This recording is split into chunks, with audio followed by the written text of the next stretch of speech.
Hi from Duluth. We're walking into the lobby of the North Shore Scenic Railroad. Hopefully very soon this will be filled with guest passengers waiting to take a fun and educational excursion on our North Shore Scenic Railroad between Duluth and Two Harbors. We hope to have news on that about our reopening very soon, and if you tune in here every day, you might be one of the first to get the good word that North Shore Scenic Railroad is back in business. For the meantime, though, we bring you these daily vignettes from the Lake Superior Railroad Museum at the St. Louis County Depot in Duluth. This was an addition to the building. Actually, the real train shed ended with that wall, and this was all added because of Amtrak. And that's our story today, the Amtrak story here in Duluth.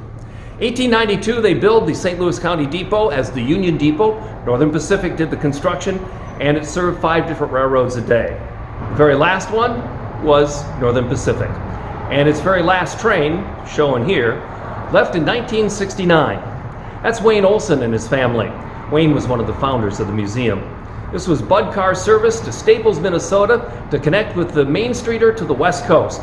And by the way, these were not only the last passengers out of town, these were the only passengers out of town.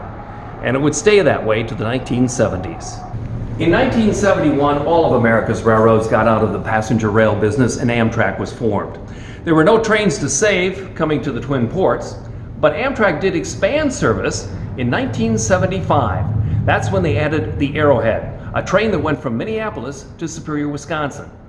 In 1977, the service was extended to include Duluth, and that's when they built all this. Sold the tickets right over there, just like we do today. In 1978, they made a major advancement in service. Amtrak incorporated the North Star, which was a combination of the Twin Cities Hiawatha and the Arrowhead. And it was a train that went all the way from Chicago through the Twin Cities right here to downtown Duluth. It was an overnight sleeper. You left Chicago in the late evening about 10:30, arrived in the Twin Cities with about a 35-minute layover, and then 3 hours and 25 minutes later, you were here in downtown Duluth. The service was discontinued in 1981, but North Star continued to run between the Twin Cities and the Twin Ports until Easter Sunday of 1985. What has changed since 1985 that would make a train service today more practical, economical, and faster? Well, exactly. In '85, gas was 89 cents a gallon, and Duluth was certainly not the tourist destination it is today. That's why a group of people have been working on the Northern Lights Express, a train that will reconnect downtown Minneapolis to downtown Duluth in 2 hours and 28 minutes.